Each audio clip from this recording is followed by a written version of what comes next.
Hello, in this video I will show you how to create a histogram with Google Sheets.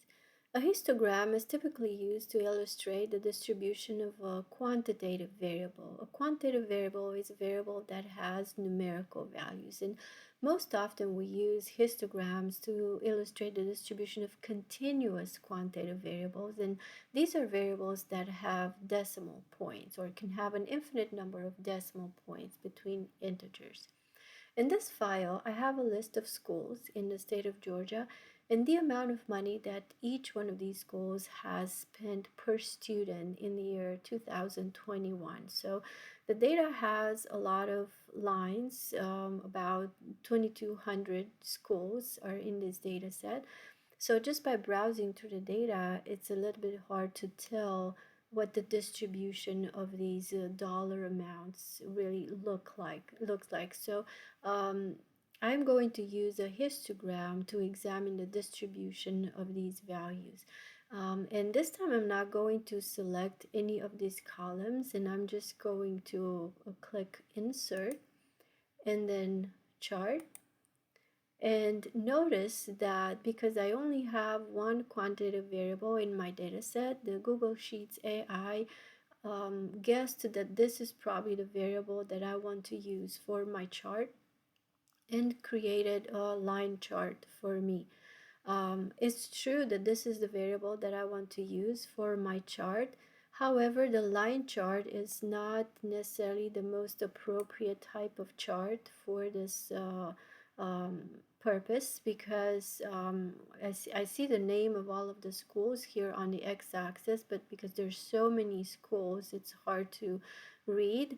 I can tell that there are some schools with extreme values. For instance, there is one school here that spends a lot more money than all of the other schools. I do see some negative values here, which can be either data entry errors, or it can be a way of coding the data, or it may be real. Maybe there's depth or something like that. So this is also a way to examine the data and to check and see if all the variables or all the values in this variable are within the normal range. So this is real data. I'm not going to change anything. This is what the data looks like. But again, the line chart is not necessarily the most appropriate for this purpose. So I'm going to go to the chart editor here, click on the drop down menu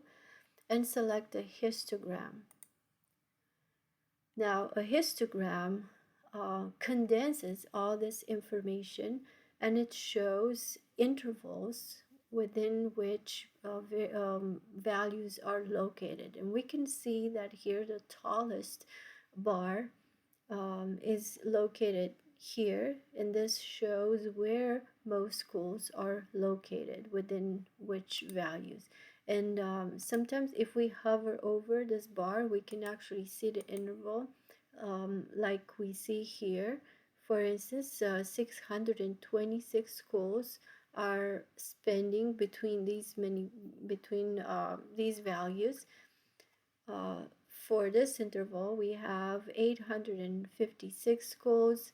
For this interval, we have 207 schools, and so on. We can see that the data are a little bit skewed. We have more bars on the right side, and there are some schools here at the higher end.